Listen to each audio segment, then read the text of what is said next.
Good morning, good evening, good afternoon, everyone. So I'm here today with another live video, and we are going to be looking at the week ahead. So from 22nd of June to 28th of June. But I'm going to give you a couple of seconds to join my live session, and please ask as many questions as you wish because of course, I'm very happy to answer any of your questions. Good morning, good evening, good afternoon, wherever you are. Do let me know in the chat box below where you are from, where you are watching from. I am currently placed in Marrakesh, in Morocco. The weather is beautiful, pretty hot though, and that's not my favorite one. Hi from Minnesota. Then pretty much it's kind of like good morning for you. Oh, someone from South Carolina. Good morning, good evening, good afternoon. So let's get to the weekly energy pattern. I want to tell you what exactly happens this week. So I'm just wondering if many of you have been feeling like you are hitting a wall, or if you are standing on the edge of a massive decision and suddenly feeling kind of like a little bit paralyzed, then you have to be paying attention. This week, the cosmos is throwing kind of like a gauntlet at you.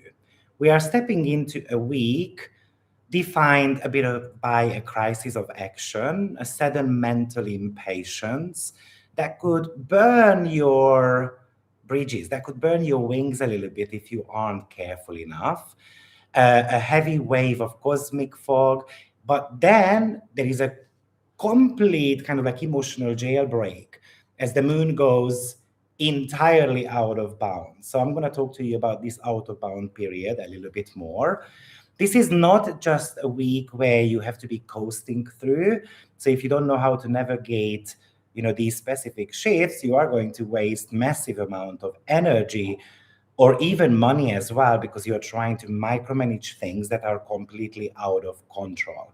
So in this video, we are going to be mapping out the exact day by day kind of like battle plan for from June 22nd through 28th.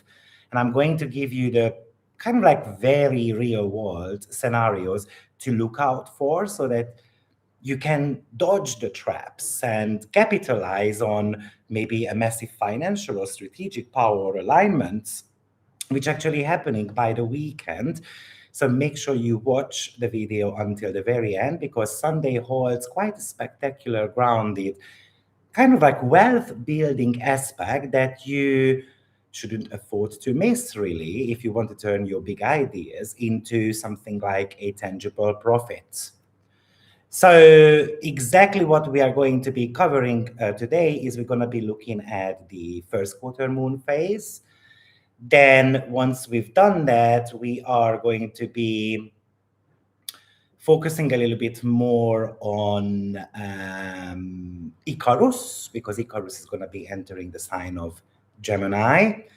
Then once we've done Icarus, then Sun is going to be in a beautiful trine to North Node in the sign of Pisces. Therefore, it's going to be in sextile to South Node as well in the sign of Virgo. Hebe enters Cancer this week.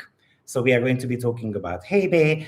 But then we're going to have a bit of a tension happening because the Sun is going to be in square to Neptune in the sign of Aries. Remember that the Sun recently went into the sign of, or it's going to be moving into the sign of Cancer, creating the solstice. Then we're going to have Venus in a beautiful trine to Saturn, which potentially we are all happy about. We're going to have the Pallas and Vesta conjunction happening as well. So I'm going to break that down for you. And then the moon goes out of bound. So basically, these are going to be the points that we are going to be covering today. So like I said, if you have got any questions, make sure that you just drop them into the chat box, and then I'm more than happy to talk to you about those. But now, before we look at Monday's chart, I've got two massive announcements. First, this video covers this video will just give you a general forecast, but tomorrow I'm going to be breaking this down for all 12 signs. So that's going to be happening around 5 p.m. Budapest, Hungary time. So you might want to be pressing the notification bell so that you are aware when I'm going live. And we are going to do a deep dive live stream breakdown for all 12 signs. So I'll show you exactly which house, let's say the first quarter moon is going to fall into, where the moon is going to go out of bound in your chart. So just watch out for that. And secondly, this is quite a milestone week for AstroViktor channel, because we are officially celebrating 7 years of the AstroViktor Academy. And to say thank you to this kind of like incredible community for 7 years of trust, learning, and growth, I'm launching, or I'm trying to show my gratitude by giving you 50% off on my level 3 membership, as well as 30% off on my personal readings. It's going to be happening for a very limited time, so just 7 days.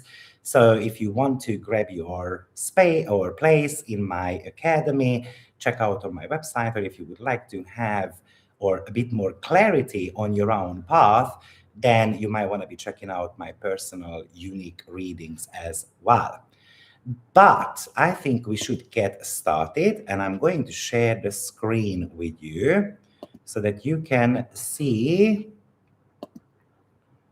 exactly what is happening. Let me know in the chat box below if you are seeing the screen. Can everyone see the screen? Am I sharing? We are all good. Yes, you can see the screen. Okay. So the very first, okay. So hold on. Sorry about that. I hope I'm doing it right, but we should be on 22nd of June. That's going to be Monday, when actually the moon is going to be. Okay, so I'm just gonna go 1 hour, 2 hours further so that you can exactly see. So you can see that the moon is on 0 degree of Libra, and then the sun is also on 0 degree of Cancer. So that's basically a first quarter moon phase. And the first quarter moon phase is always going to be about a bit of a friction. So we had the new moon happening in the sign of Gemini, and that's something I broke down for my Patreons in depth in about 2.5 hour video. So a new moon is always a place where we are planting the seeds. And then when we get to the first quarter moon phase, that's when we are going to be experiencing certain type of friction. So we realize that we have to be making maybe certain adjustments in order for us to reach our goals set according to the Gemini fields. So the first quarter moon phase is traditionally known as the crisis of action. It's a little bit like when the honeymoon phase of those recent goals created in the sign of Gemini is a little bit over. It's a moment of time when you hit the very first obstacle. So for example, maybe you decided that you would launch, for example, a teaching platform or a social media platform. That's very much of a Gemini theme. And then the first quarter moon is giving you certain logistical issues and obstacles that you potentially haven't thought through, and then you have to be making adjustments. It's a moment when you kind of have to put a bit more muscle behind the project, behind that intention that you started in the sign of Gemini, to kind of keep them from fizzling out, basically. So that's on 22nd of June. Now, let's just break that down, because the friction is between the sun in Cancer and the moon in Libra. What does sun in Cancer want from us? It wants emotional security. It wants privacy. It wants to spend time with the family. It wants comfort. Remember that the sun is something to do with your future. It's your goals. And Cancer shows how we are going after our goals, for example. So I'm trying to grow. I'm trying to nurture those goals. And then the moon which is in the sign of Libra, on the very beginning of those degrees as well, it demands somehow a bit more balance. It wants to socialize, it wants to be in partnership with someone. It kind of feels like that it has to compromise. So because it's a square, we have got this push and pull dynamic happening between them two. The sun is our wants and the moon is our needs. Okay, so my wants and needs are somehow clashing. It's a tension whether I should be looking out for myself or I should be, and my family, for example, or I should be showing up for others as well. So, let's look at an example how it might be playing out in a practical way, in an everyday scenario. Because, for example, imagine that you feel this very strong pull to spend time together with your family, or you want to be protecting your own energy, or you want to be focusing a little bit more on clearing out ancestral patterns and so forth. That's pretty much the sun, right? That's the Cancer sun. But then suddenly, my partner needs me, my friends need me. Libra somehow represents other people in our life. Even it could be a client of mine who needs me urgently. So there is an urgent demand here. There is maybe potentially a contract negotiations that it needs my immediate attention. So what the sun wants to do with the family members, maybe it's a family getaway and so forth, I cannot necessarily fulfill that. So the lesson here isn't necessarily that I need to be kind of like, because the sun in Cancer wants to often retreat into its own shell. The lesson here is that we have to step up. We have to be kind of like engage in certain type of dialogues. We have to co-create a solution, for example, with the partner. Like, what do you think if I go and then visit my parents, for example, for 4 hours, and then we postpone the dinner a little bit by a couple of hours, and then I'm going to show up for you as well. So also I can imagine that maybe it represents a bit of an exhaustion. Sun in Cancer is often about, I just want to stay at home, lay down. I want, it's a bit of a Monday it is really. I don't want to get up. I just want to be sitting on the sofa, watching telly and so forth. I want a quiet evening to kind of recharge. But then maybe an important person in my life, maybe it's a close friend, a family member, but somehow they require your attention. And let's say you have to be showing up for an event. So somehow your comfort, your security is being disturbed by another person. Also, the moon in the sign of Libra is often about people pleasing. It's often about having to make a decision. So, and also that moon is at the beginning of the sign. So there is a fresh and the kind of like an urgent desire to keep the peace. And maybe that moon doesn't know how to say no to, let's say, the family members or to the partner just yet. This moon is trying to make everyone happy. And, or if it's a decision, for example, about whether I want to sell a property, sun in Cancer, and so forth, then I am kind of like hesitating. So often the moon in the sign of Libra has got that procrastinating quality to it because there are too many choices and I don't know which path to take. So the lesson of 22nd of June is that you have to negotiate. You don't have to sacrifice things. That moon in Libra, the very positive side of it is that I use the diplomatic side of that moon. I'm going to be listening to others, but I'm not going to be compromising on my emotional security. Even though it's a square, but square often needs to be balanced out. So I'm not going to be giving up my own needs. I'm going to be respecting your boundaries, but I need you to respect my boundaries as well at the same time. Often actually a first quarter moon could represent a bit of a reward momentum as well. So it could give you clarity, but through kind of like hard events in our life, which might be pushing you to make a decision. So this is somehow telling you don't sit on the edges of the fences and waiting for the perfect momentum. or use the beginning of the week to try to be more decisive about something. And you definitely need to be honoring that sun in the sign of Cancer as well, because that's really about rest. So this is not a day when we have to be kind of like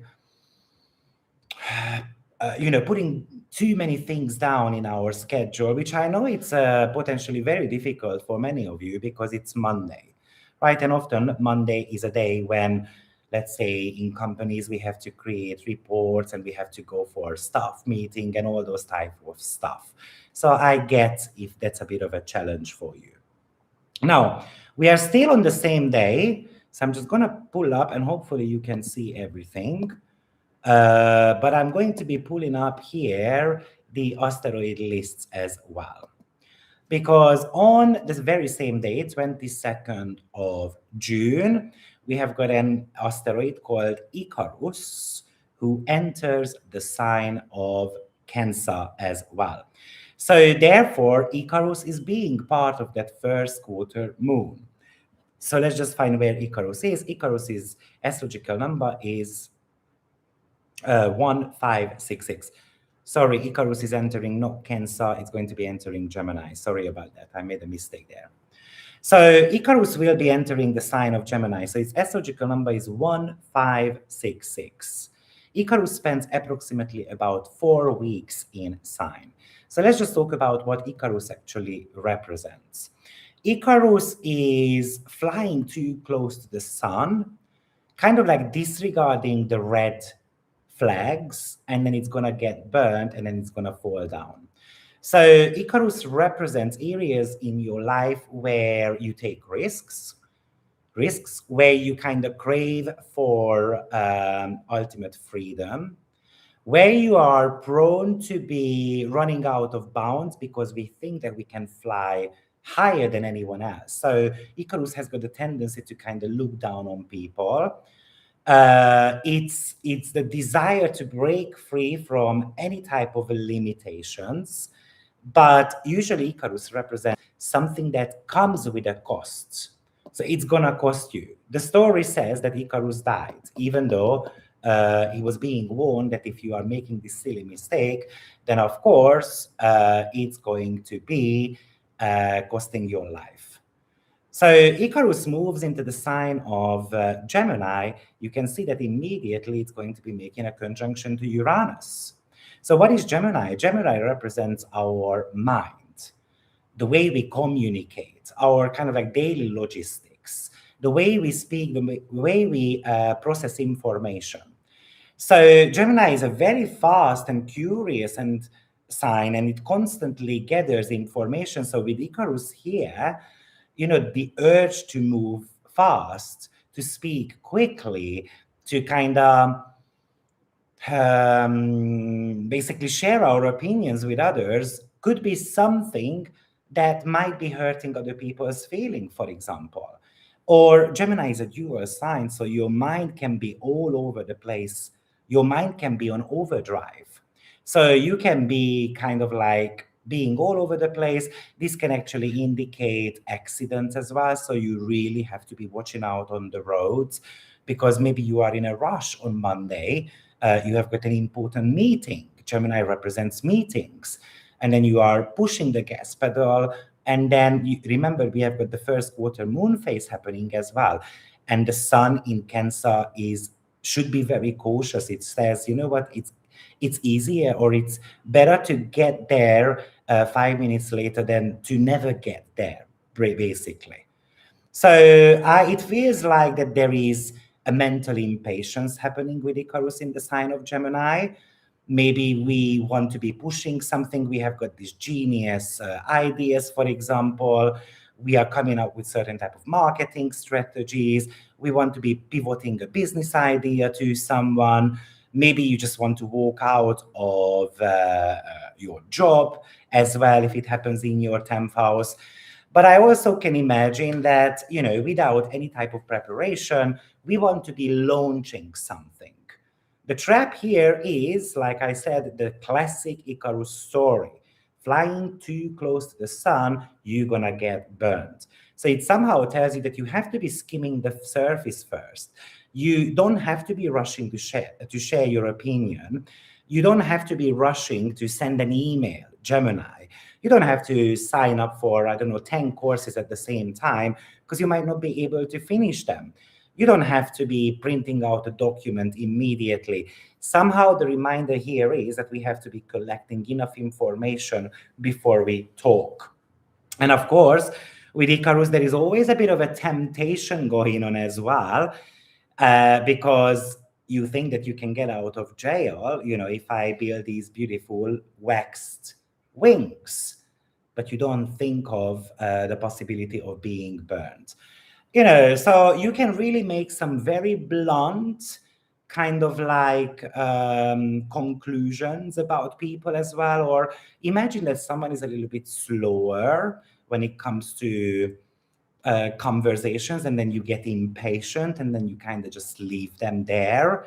Or you might even experience that we are going to be interrupting people, or we are kind of like firing off text messages, or we are misreading kind of like a text message as well. So remember that this is happening exactly on the same day with the Libra moon. So this could be, for example, that we are sending a love text message to someone, or we are sending the wrong text message to our boyfriends and girlfriends and so forth, or we are sending an impulsive email, and that could create a relationship friction. Now, that's the Sun and Libra moon squaring off each other.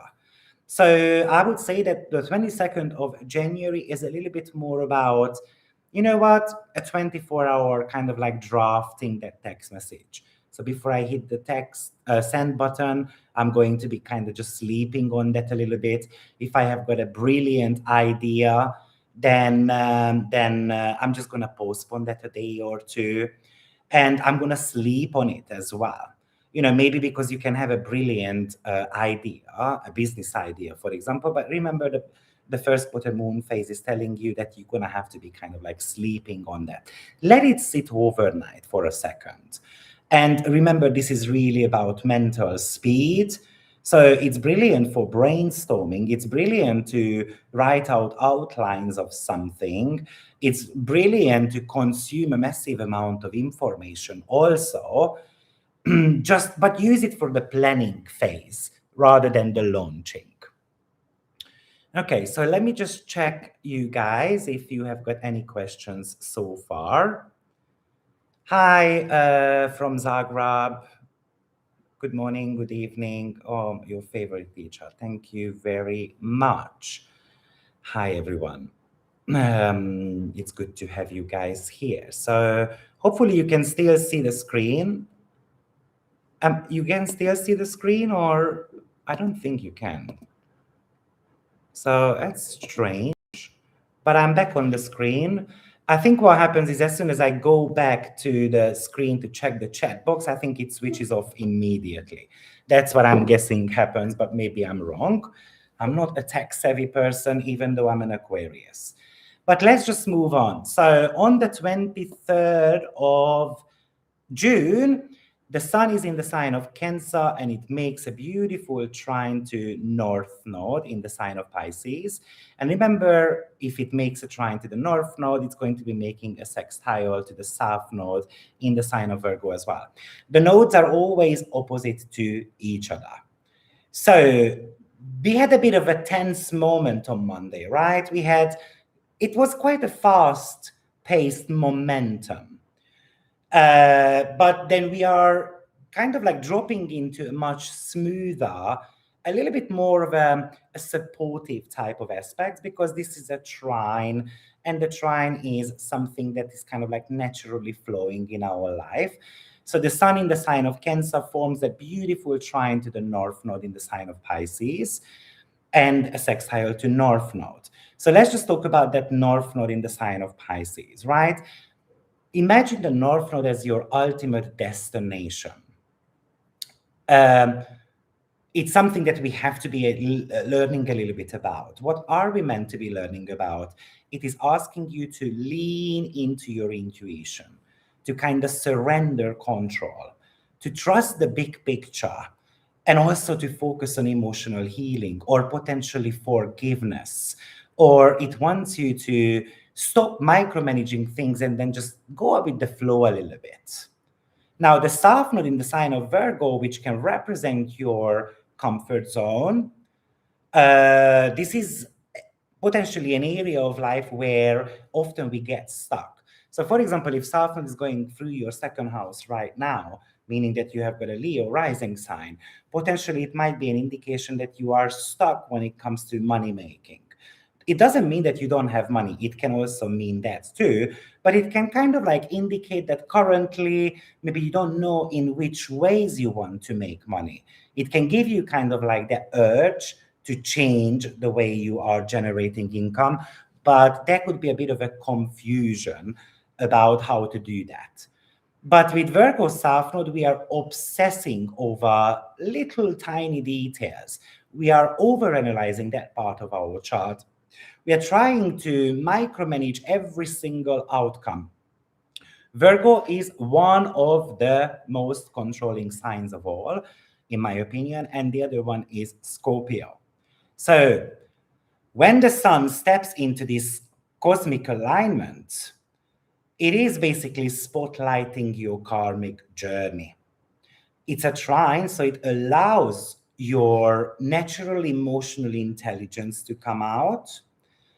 A trine kind of like shows that if you are stepping into a new karmic path, then the world or your surroundings are not going to show too much resistance, basically.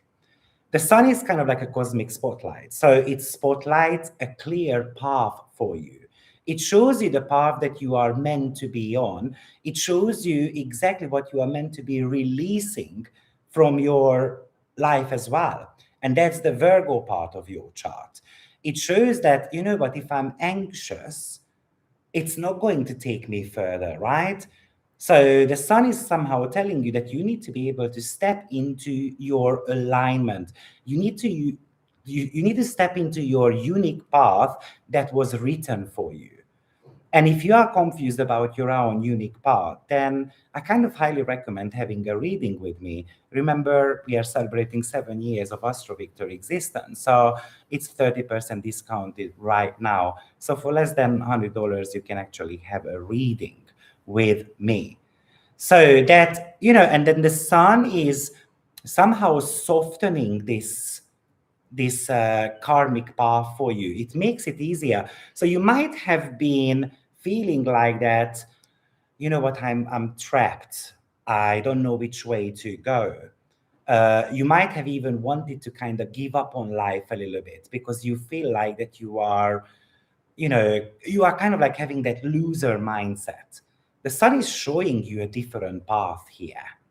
And then somehow the sun says to you that, you know what, I've done the practical prep. I've done all that I can. Now, you know what, I'm just going to let the universe guide me. You know, the moment you stop micromanaging things, a certain type of a creative solution is going to be coming into your life, kind of like through these genius type of ideas. Now, remember that the sun is in trine to the north node, but still Uranus is squaring the north node. So this is telling you that a solution this week can come out of the blue. By the way, even we have got Sedna squaring the north node, which I forgot to speak about last week. But anyway, that happened on the 17th, to be precise. But anyway, I'm not going to be talking about Sedna today because that would be way too much, I believe. So it's about resolving an issue. Whatever your issue is right now in your life, it looks like that a solution is coming out of the blue to you. So imagine that, you know, maybe you are having a fated conversation, for example, and maybe you are having that fated conversation with your parents or with people that you live together with. And maybe it's a very much of an ongoing problem between the two of you. And all of a sudden, the sun and then kind of like the Uranus is giving you a way out of that. It's a soulful connection. It's an interaction with someone that feels like, you know what, it had to happen. It was meant to be like that. So this is a day when you have to be looking at what you are overanalyzing in your life, when you're kind of like taking off the hands of the wheel and then let that car run itself. Obviously, don't do that. But well, it was a silly example, but that's what came to my mind. So it is somehow telling you to lean into your kind of gut feelings. Don't just use the logic all the time.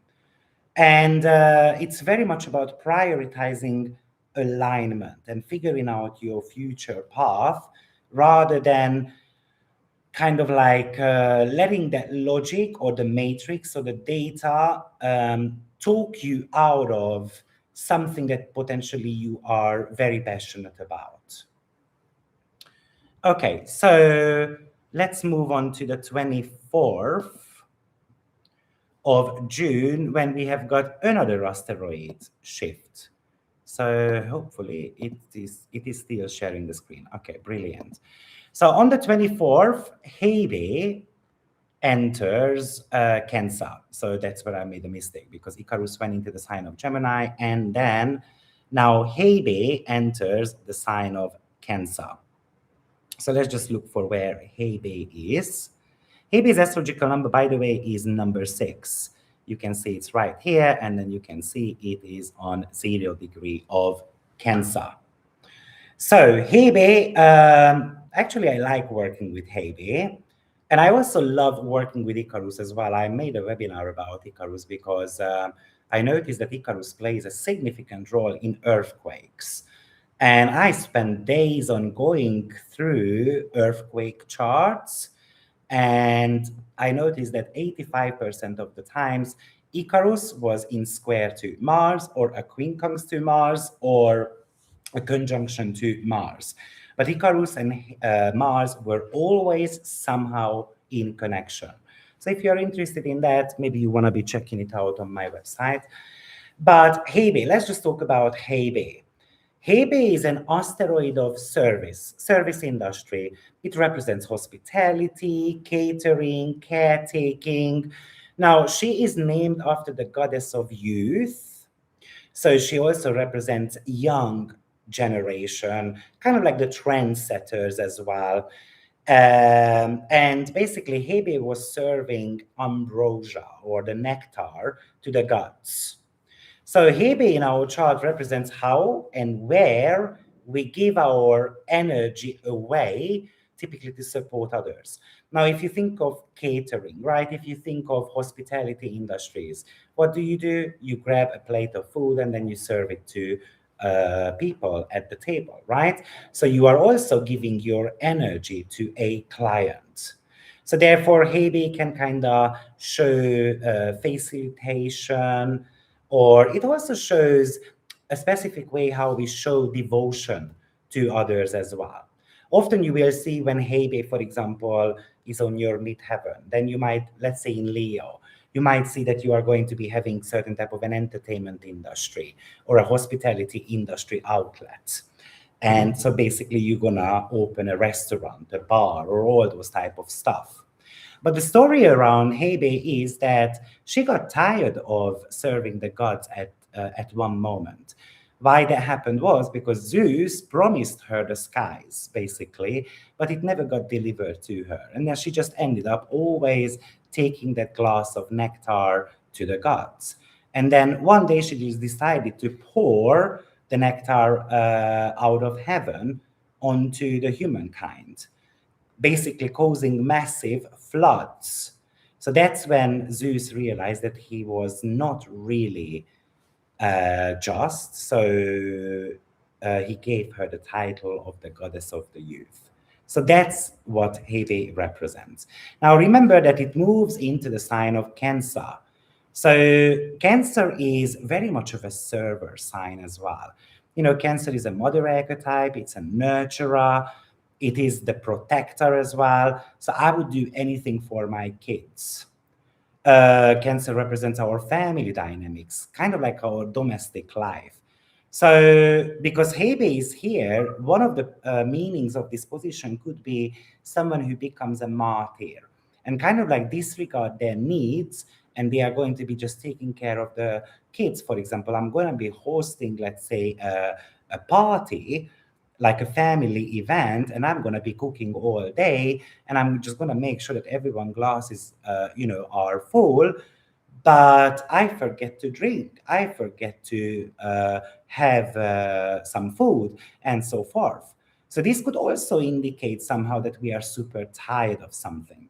It's like tending the emotional needs of others. It's tending that emotional climate of your home as well. It's about you supporting your inner circle. It's kind of like playing the role of the caretaker. So remember, as soon as Hebe moves into the sign of Cancer, very shortly it's going to be making a conjunction to the Sun. And that was my opening statement in this video. At the beginning of the week is kind of like reminding you of how important it is sometimes to take rest. So maybe, imagine that there is a bit of an emotional situation happening at home, and then you are kind of like the shock absorber within the home environment, and everyone is kind of coming to you, complaining to you. So what's going to happen is that you are going to get drained.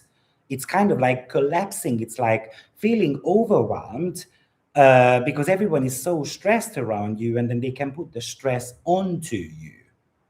So that's one way to kind of think about Hebe in the sign of Cancer. But, Cancer also can represent family-run businesses as well, especially with Hebe there.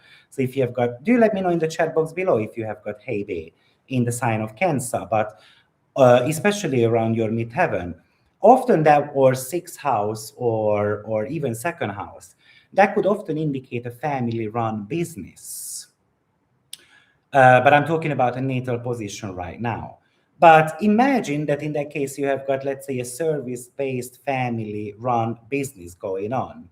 And maybe you would like to take some personal time off, but your family member also wants to. So who is going to let the other one win in a way? Okay? So that could be also a scenario to kind of think about. So the reminder of Hebe in the sign of Cancer is that before you try to step in to fix someone else's life or problem, you're going to have to be looking at whether you have got enough energy for that. Because if you are running on an empty stomach, if you are kind of like unable to pour the nectar, that sweet, juicy, delicious, expensive nectar for anyone else, it kind of reminds you that you have to be filling up your own cup first. It's like being at the airport, right? Or being on a plane. They do tell you before you help others, put your own mask up first. It could also indicate some other practical scenarios. For example, you have to be calling up a customer service department of a company, maybe because, I don't know, by accident they switched off your, I don't know, your internet and so forth. So it might be a representation of having to deal with such things as well. So does anyone have Hebe in the sign of Cancer? I'm very curious to hear about that, because then it means that you have got Hebe return as well. So if you want to be checking that up, its astrological number is 6. So you can exactly see where it is. You can go on astro.com and just type in additional, like number 6 in the additional object box, and then you will be able to see where Hebe is in your natal chart. So let's just move one day further. Yeah, I can see we are not sharing the screen again. Oh, sorry, I'm here. So I'm just going to reshare the screen. Okay, so we are on the 25th of June when Sun is it's going to be making another action, basically. So it's in the sign of Cancer, and it's making a square to Neptune in the sign of Aries. So the cosmic weather gets a bit foggy here. We are kind of like on the second speed bump of the week, really, because we know that it's a square, it's a 90-degree angle. And still Neptune is sitting at the beginning of Aries, which represents the world axis. So something major could be going down in the world. But, like imagine, the sun is the spotlight, right? So when the sun is shedding light onto the ocean, Neptune, what's going to happen with that light? It's going to be kind of creating this mirroring effect. So it is something that we cannot necessarily see clearly. But also Neptune dissolves the energy of other planets. So if the sun represents our vitality, our emotional certainty right now, our safety, our clear sense of belonging, all of a sudden with Neptune, we are unsure about it. It's the planet of confusion. It shows where we are kind of like wandering around aimlessly. But obviously it's in the sign of Aries, so we are trying to take a bold action here. We don't even know, what action we should be taking. We are just taking any that comes our own way. So another conflicting energy here. The conflict happens between our need for emotional security and a bit of a sudden wave of self-doubt. It's a square, which is a tug of war. So one Aries wants to move forward, but it's kind of like with Neptune, you can't see the road ahead of you. It's like driving a car when it's super foggy, and Aries wants to push the gas, on 100 miles per hour, but the sun is very conscious about the safety of the family, the safety of whoever is kind of like sitting in that car. Now, Neptune is kind of like the escapism. So, because the sun is very much reality. We don't have life without the sun. So it does represent reality. It does show certain type of escapism tendencies as well. I'm trying to run away from something. So imagine that you wake up, or you wake up in the middle of the night, and you have got this intuition, Neptune, that I want to do something. And then you get out of bed and you go for it immediately, right? Because that's an Aries nature. Or I can also imagine that you wake up in the morning and then I'm so unmotivated and I look at things and I'm like, you know what? I just don't want to do it. I just want to walk out of it. What's the point of doing this? Is this even going to work? Am I just completely kidding myself? So, Neptune is a tricky planet. It tricks our perspective. It washes away clarity in our life. Often even Neptune magnifies vulnerability as well. And the sun in Cancer is already pretty vulnerable. Just a second, but Lola is not leaving me alone. She's trying to climb up on me, and she doesn't leave me alone until I do it. So I have to do it. So where was I? So it's somehow, the sun is already very vulnerable in the sign of Cancer, and Neptune even magnifies that. But things start to look meaningless or impossible, and then we just want to give up on that. Now, it's therefore is the aspect of second guessing. But the message here is do not second guess yourself. Do not start kind of like reading into things, because this is also a bit of a spiritual bypassing. And then it can feel like you receive signs from the universe that you have to walk away from something. But remember, you are not looking it through a clear sense of, like, clear glasses, basically. You are looking at things right now like through the lens of fear or even idealism as well.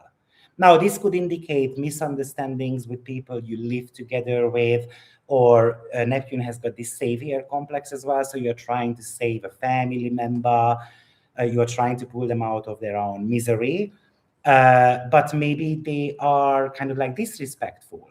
And then it can make you feel angry with Aries. So remember, Hebe went into the sign of Cancer as well, which represents that I'm trying to do a favor for someone. but maybe they are rejecting it. Maybe they are just ungrateful.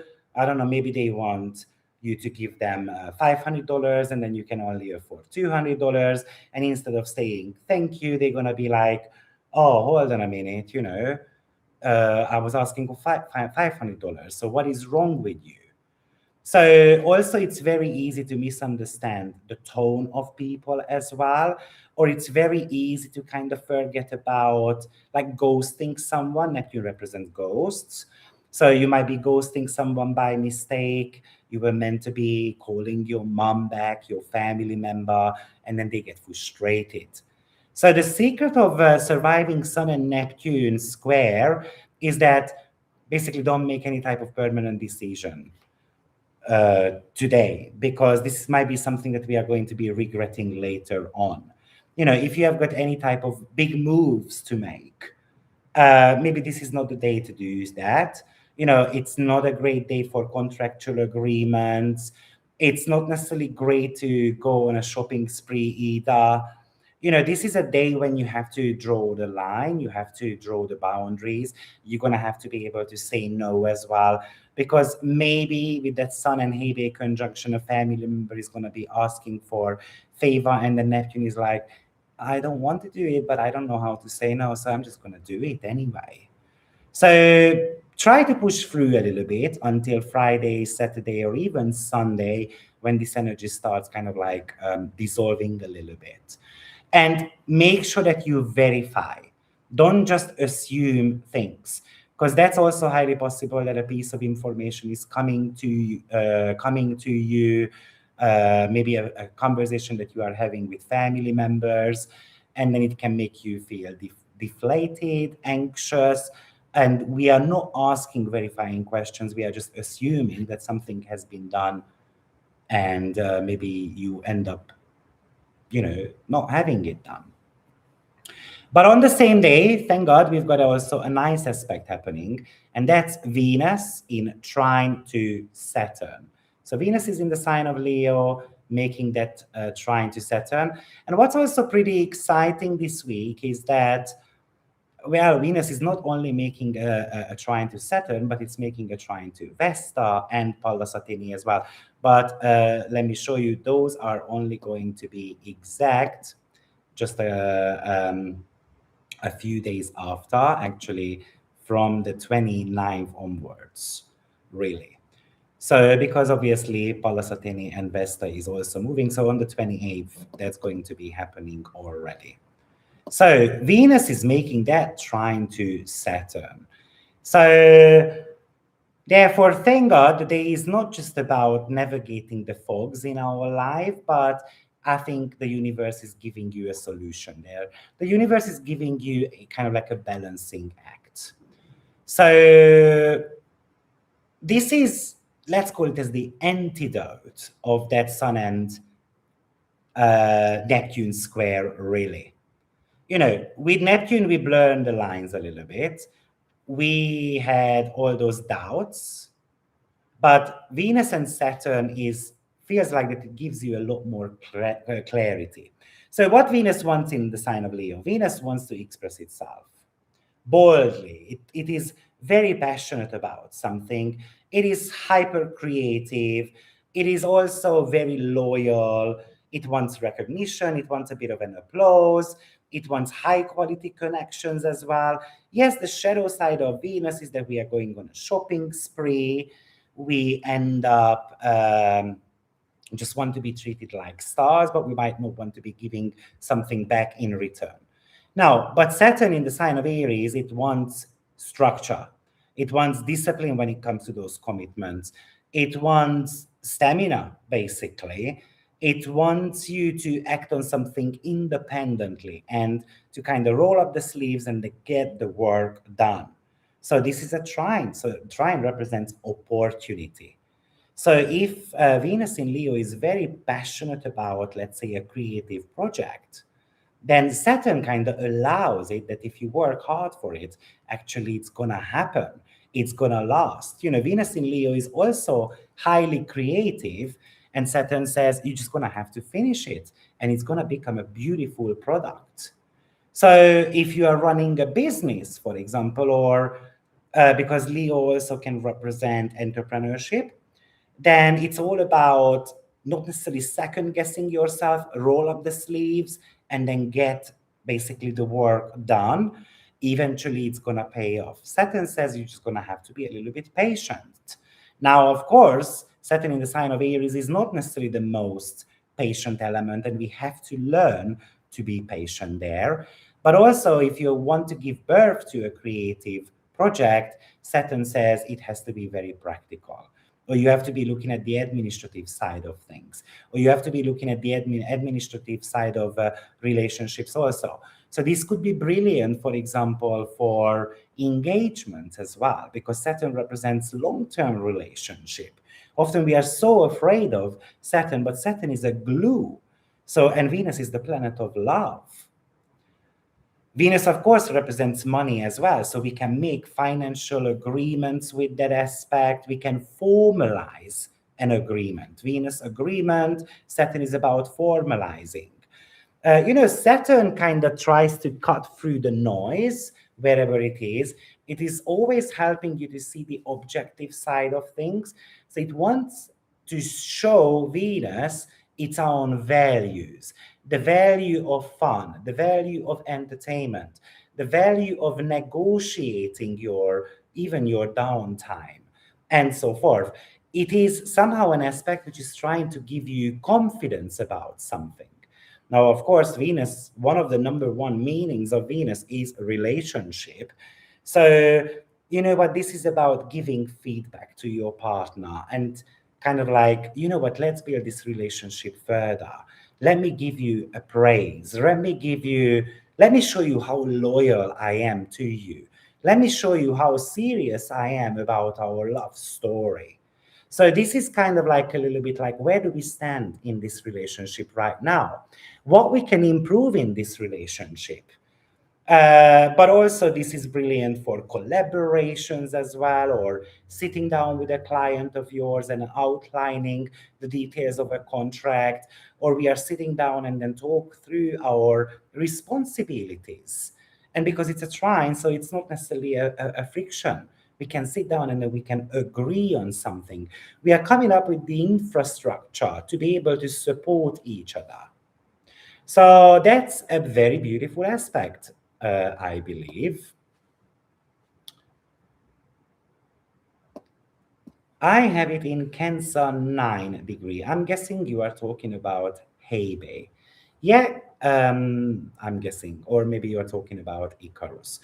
Now, one other thing that quickly I want to tell you before we move forward is that which aspect is going to be affecting you the most? Well, on one hand, the one that is triggering your natal chart, but also the one that is present in your natal chart.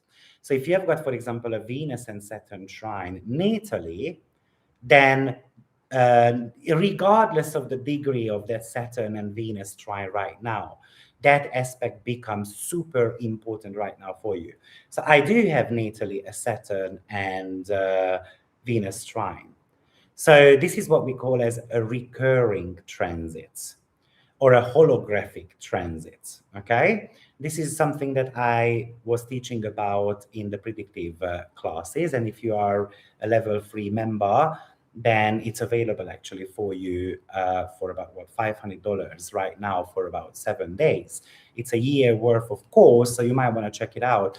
But this is a repeating transit, so regardless of the degree, it's going to be super important for you. Of course, like for example, I've got Saturn in the sign of Scorpio, Venus is in the sign of Pisces for me. So it shows the 9th house and the 1st house connections. Right now, Venus is in the 6th house and Saturn is transiting my 2nd house. So that recurring transit is happening in the 2nd and the 6th house. But of course, it's not going to be changing the meaning of the 9th and the 1st house trine, but it's going to be adding to it. Okay? So I highly recommend checking out the recurring transits because they are actually super, super powerful. Now, on the same day, we have got Vesta and Pallas Athene conjunction. Now, we have got two asteroids here. And I usually don't talk about asteroid conjunctions, but the reason why I'm doing that today is because Vesta and Pallas Athene are spending a tremendous amount of time in the sign of Aries. So they tend to be spending approximately about 3-4 months in each sign. But due to their retrogradation, they are actually here for 10 months, both of them. And Pallas Athene is going to go retrograde very shortly. And then Vesta is going to go retrograde as well. So both of them are going to be running into Saturn. So that's the important part of things here, really. Now, Pallas Athene rules our pattern recognition, our tactical planning. It shows how we solve problems. So obviously, in the sign of Aries, she's going to be solving problems heads on. Or Pallas Athene is going to decide that I'm going to go into a war. I'm going to fight for something, but I'm going to be very strategic about it. You know, it's the part of us that can see kind of like 10 steps ahead. It's kind of slicing through confusion with a little bit more logic. Because Pallas Athene is very logical. The story behind her is that she never ever lost a battle, but she never wanted to go into the battlefield because it costs lives. So she always wanted to kind of solve issue, let's say, with other nations, with reasoning and logic and so forth.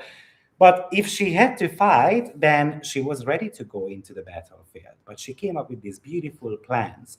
So she is so much to do with planning. Now, Vesta is our inner flame, sacred focus, our commitment. But let me tell you, very prominent Vesta in people's chart also shows someone who becomes a chef.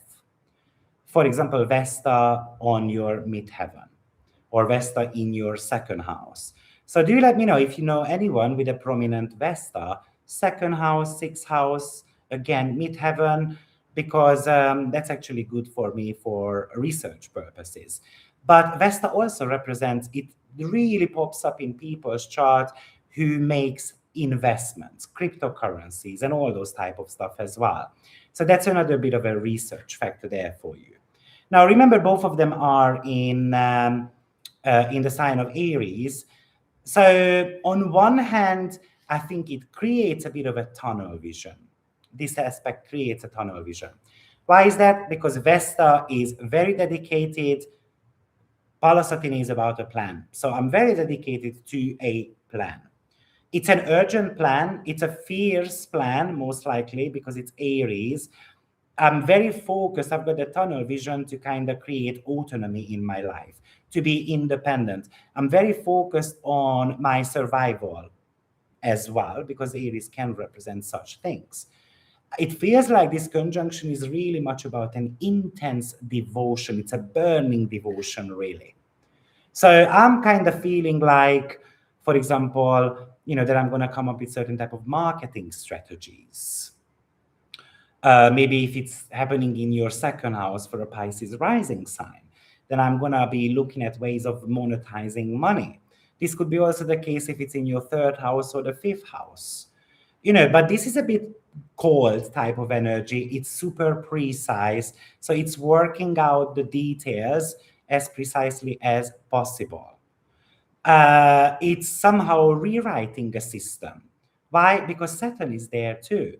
So I'm writing up a plan, I'm writing up a system, I'm writing up the narratives around work, or I'm rewriting the narratives of even the obstacles and the burdens in life as well. So I feel like it's actually a nice aspect. Imagine this as kind of like you put a do not disturb mode on your phone. It's like, don't bother me right now because I'm so focused on something and I have no time for others. So it's a very result-orientated combination, especially with Saturn being in the picture as well. Like I said, there is going to be free triple conjunction between these three participants. So the predictions that I'm giving you right now is not for a day or two. It's actually for a good 10 months. You seem to be rewriting your plans around the Aries cusp of your chart. So do you let me know in the chat box below that do you feel this energy that you are trying to rewrite the narratives of the Aries cusp of your chart? It's a little bit of a micromanagement as well. Or simply you say that I don't want to be micromanaged anymore. I don't want to be compromising my autonomy anymore. So I'm coming up with a exit plan. I can even imagine that because Saturn can represent endings. However, this is not a day for multitasking though. I think you need to be picking one thing that you want to be focusing on. Let's say it might be your business or your relationship or something like that, and then switch on that strategic kind of like brain power there and then work through the plan. Because remember that, by the way, Icarus is also sextiling there. So Icarus and Ceres is there as well, but especially Icarus is already around 13, 14 degree. So that could be showing up to me as you're coming up with an ambitious plan and you think that you are invincible. And that's often the downfall of Aries. So you have to be working through, you have to be paying a very exclusive attention to what exactly you want to be achieving and how realistic that is, because Saturn is super real. Now, on the very same day, Moon goes out of bounds. So let me just show you what exactly that means. Oh, we are on the 26th, sorry. So you see the moon shows up here as a declination 2508. So the declination of a planet is that, remember we have got solstices. So imagine that this is the quota. Hopefully you can see me because I can't see my head. So yeah, you can see me. So this is the quota here. So the sun starts, let's say in April, when we have the spring equinox, it starts going up north and then it reaches a certain point. It can never exceed that. That point is 23.27. And that's going to be the absolute north, okay? And then the sun comes up. This is when we have got the summer equinox happening. So that is happening right now. Then the sun starts coming downwards and it reaches the equator again. And that's going to be your autumn equinox. And then the sun starts going downwards, so south, and then it reaches the Capricorn season, another equinox, and then it starts going back up. So we have got this curve here, okay? And the maximum north and the maximum south is 23.27, 23.28, because the Earth is kind of like tilting a little bit, so this number changes over time. So we've got that. And then the planet leaves this sphere. So here is the curve. I don't have a third hand, but imagine that the moon is where my finger is, right? So it left that curve. So that's what it means, being out of bound. The reason why I wanted to explain this to you is because often what happens with people that they believe that this is something to do with the planetary degree. And it's nothing to do with the planetary degree. Now, what is an out-of-bound planet? An out-of-bound planet acts like Uranian flavor.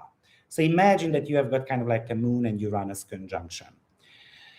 So the moon leaves the kingdom, right? That's the kingdom. That's the sun's path. So it leaves it. So it's kind of like, no, I can do whatever I want because the king cannot see me. So when a planet goes out of bound, it shows where our emotional responses or instinctual habits or even our collective mood is kind of like off the leash. And an out-of-bound planet happens for approximately about 4 or 5 days, by the way. Now, actually this weekend, I'm going to be making a webinar about out-of-bound moon.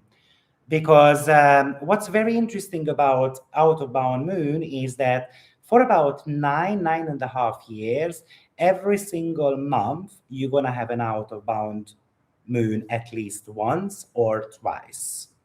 And it always happens in the same sign. It's going to be happening in Sagittarius to Capricorn or Gemini to Cancer. It never goes out of bound in other signs. And then once this out of bound period finished, then the moon is never going to go out of bound for about 6-7 years. So that's kind of like a calming down period.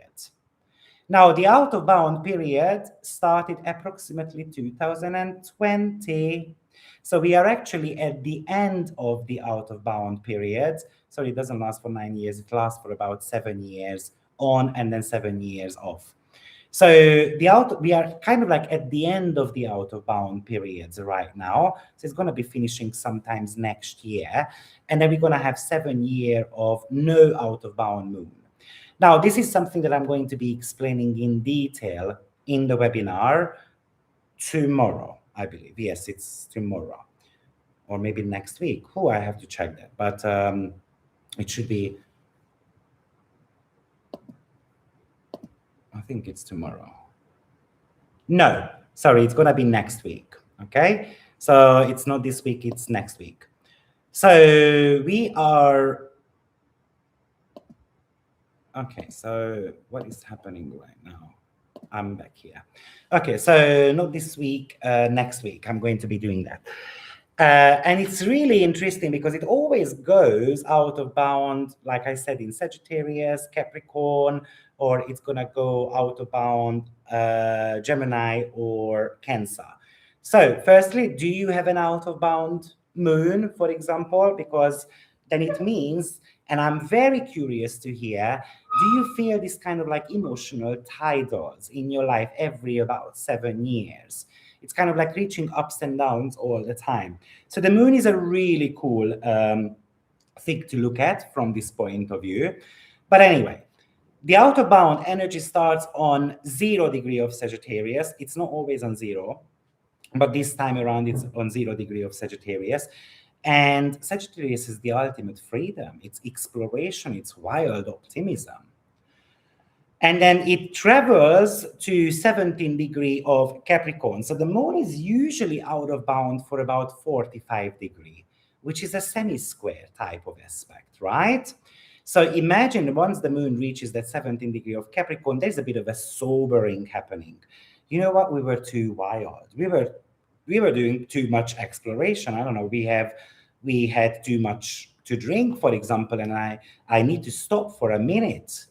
So Capricorn is back to reality, forcing us somehow to reckon with the practical consequences of our kind of like emotional detour that we did. So where is the Sagittarius and Capricorn part of your chart? Because that's where, you're going to have this reckoning and wild moments. So, what I'm wondering is that, because I do have got, for example, natally moon in Sagittarius, but it's not out of bound natally, but I do have a moon in Sagittarius. So I do feel these ups and downs quite a lot. Because if it goes out of bound, it always goes out of bound in the sign of Sagittarius, okay? But let me give you a scenario. For example, maybe you are feeling this urge to stop doing any type of routine. Maybe you are feeling kind of cooped up a little bit, or again, you might feel micromanaged and you want to break out of this jail. Or there is because the moon represents our emotional reactions to things. So it's kind of like, you know what, I pushed the escape button and I'm running away.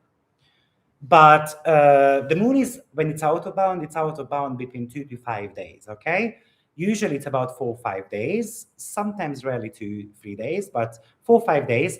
So what really happens is that 4 or 5 days later, we regret our decisions. We regret that we ran away. It's kind of like going back home to my parents because I realized that, you know what, I'm too small to do these things alone. So an out of bound moon makes you impulsive. So therefore, this is not, again, a week when we have to be making really radical choices, especially not over the weekend and the first couple of days of next week as well. It's not a week when we have to be, I don't know, buying a luxury item, for example, or completely abandoning something, or kind of walking out of workplace and so forth, because it might be something that we really regret on later on. And how embarrassing it is that you have to be going back to something that you have abandoned, right? So but I would call this as a temporary cosmic jailbreak, or a temporary cosmic out of the jail card type of energy. But it is only lasting for 4 or 5 days. And then after we might have to get back into reality. Because Capricorn represents credibility, accountability, structure. So taking emotional risks or any type of risk right now, we are going to be paying the price later on. And like I said, the moon goes out of bound once or twice a month right now. So it means that maybe 2 weeks later, we're going to have to pay the price for it, or maximum 1 month after. Okay. So I spoke about out of bound moon last month as well in one of my forecasts. So did you do any? And the last month, I think moon went out of bound on 4 degree of Sagittarius on top of my head, and it finished its out of bound on around 21 degree of Capricorn. So let me tell you how it played out in my case. Moon represents romance in my chart. So I went into this kind of like romantic moment, but then I had a major sobering up. Not 5 days after, a month later. So yeah, that's how it works. So moon out of bound is super, super, super great. However, what you can use out of bound moon for is to break out of something that you are sure you don't want to go back to. And or you can take a bit of a trip, for example, just a bit of a getaway, because you need break and so forth, rather than quitting your job. For example, I'm just gonna call in sick, and then I'm gonna be spending 4 days at the countryside, or I'm gonna go Croatia, and then we're gonna visit someone, whoever is here from Croatia, and so on. Okay, so I hope that makes sense. And let's get to 28th of okay, so I'm not sharing the screen again, I know. I'm gonna be sharing it back, but I wanted to see, because I see that you guys have got some stuff coming through the chat box. And Icarus is going to be on my Sun in Gemini. Venus in my 4th house. Okay, if an event like a wedding happens when the moon or Mars is out of bound, how does that function? I know you say Uranian, but does that mean rooted in instability? Yeah, unfortunately, that could indicate such thing. It could also indicate that maybe that marriage is going to be lasting for about 6.5 years, and then after, problems are coming in. 6.5 years to be very precise. So if you have got experiences around that, do let me know in the chat box below. Have you got married during out of bound moon? Did that last longer than 6.5 years? In some cases, of course, it can. I know a couple who got married when Mars was out of bound, and it doesn't seem healthy, but what do I know? I mean, Mars, it depends what rules the relationship, but the moon is very much of a relationship planet. Escape route, like a pressure relief valve, but then realizing it's all just temporary and you are trying to chase the escape or relief. When it conjuncts a natal planet, it emboldens the planet then. Yes, so when it conjuncts, like the moon is going to be going out of bound on my natal moon. So that makes my natal moon very wild as well. Okay, so let's get on to the last aspect of the week. Yep, I'm sharing the screen, great, which is June 28th. And Mars is on 29 degree making a sextile to Jupiter on 29 degree. So of course, both of them are ready to shift into the next sign, which we are going to be talking about only next week. Actually, we are going to be talking about Jupiter separately, because we're going to have to do a 2.5 hour live on Jupiter in the sign of Leo. It's such a massive shift. I'm actually looking forward to it. I enjoy Jupiter in Leo more than in Cancer, even though Jupiter is exalted in the sign of Cancer, but it's a very passive energy. And Jupiter is a little bit more fiery. So for me, it's exaltation, but it's limited exaltation. I enjoy it more in the sign of Leo. But I love a Jupiter and Mars sextile because I've got the vision and I'm running for it, and I'm running as fast as possible. Obviously, it is in the sign of Taurus. So this Mars is not running 100 kilometers per hour. It is just running steadily. But Jupiter gives that vision, and then it's kind of like running towards that steadily. So I know what my vision is. I know what I want to achieve. Jupiter powers up our actions right now. This is a highly supportive energy, so we love it. It feels like it's an accelerator, really. It's an unshakable belief that I will win. It's gonna happen. Mars represents our drive, our energy, the way we execute things. While Jupiter is the planet of expansion and luck and abundance and vision. So it's all about going after something, but Mars in Taurus is slow and deliberate and sometimes stubborn.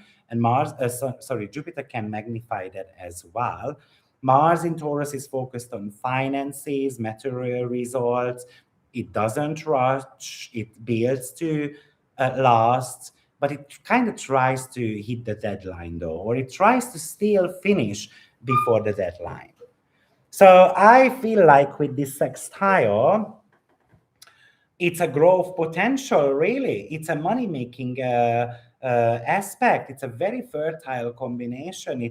It allows you to take calculated risks, and then it kind of gives you the material comfort, really. So I know you might be wondering, Victor, it's on 29 degree. Yes, the 29 degree gives a sense of urgency that, what, this is my last shot. I need to go for it. So remember, we've got the out-of-bound moon, and the moon actually rules Jupiter right now. And the moon is in the sign of Sagittarius. So we do have got a mutual, like a mutual understanding between the moon and Jupiter, because moon rules Jupiter, Jupiter rules the sign of Sagittarius, right? So that's a mutual aspect, a mutual understanding. They are trying to benefit from each other. And the moon thinks outside of the box right now. And Mars says, okay, I'm going to make, but this is my last shot. I'm going to make certain steps to reach it. And Jupiter just has got that vision. And then it says, what, I'm going to make you as lucky as possible. So it feels like that we are not just dreaming about freedom, we are not just dreaming about an opportunity and the possibility, or we are not just dreaming to relocate. Actually, we are making it happen. Mars in Taurus is about, what, how can I monetize on this? How can I turn this into, let's say, a real estate opportunity or profit or a sustainable system, really? So I love this.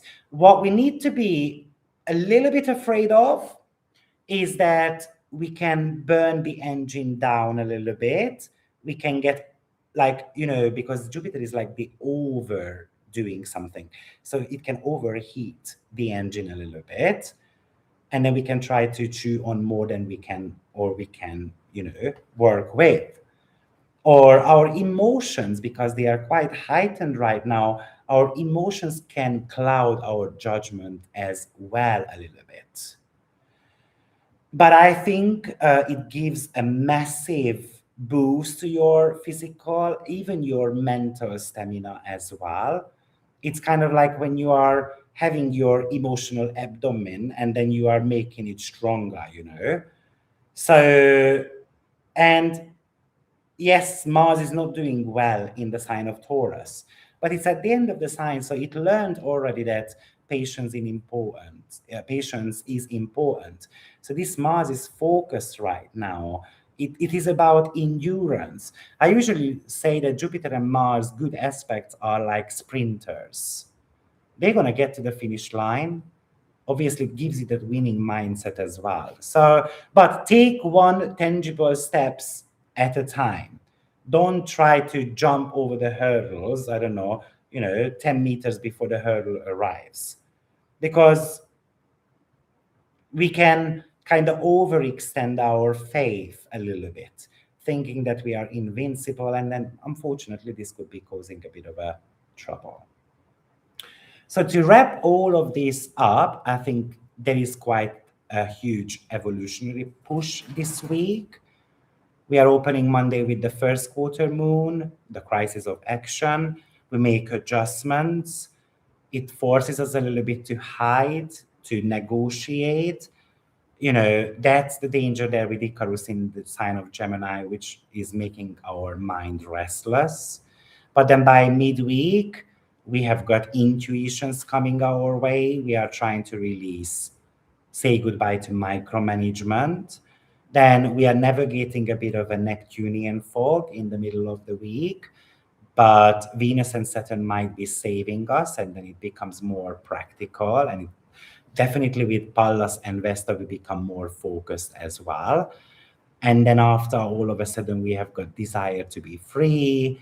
But remember, it's just a temporary pass with the out-of-bound moon. I think Jupiter and Mars are giving you the stamina you need to build something out of a wild idea into something super concrete, something profitable as well. And even it could become profitable when Moon reaches 17th degree of Capricorn. So guys, this is my weekly energy pattern. So now, if anyone has got questions, then I'm more than happy to answer your questions. Oh, wow, it's a 1.5 hour video. Yeah, it is a little bit longer than I expected. No problem. So when you can, okay, so you are such a wealth of knowledge. Thank you. Astrology is my passion. I do research about astrology every single day. So I tend to believe that my knowledge is really, really good. Yes. Any questions, anyone, that you would like me to shed light on?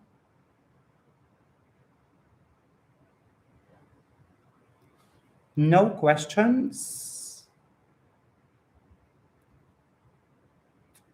Okay, then tomorrow around 5 p.m. Budapest, Hungary time, I'll be online again, and I'll be breaking this down for all 12 signs. So each rising sign is going to be receiving approximately about a good 10-minute talk of how to use this for your in your life. Thank you, everyone. Thank you very much, Jessica, for your tip. That's very much appreciated. Thank you very much. See you soon, everyone. Have a blessed weekend. Bye for now. Bye-bye.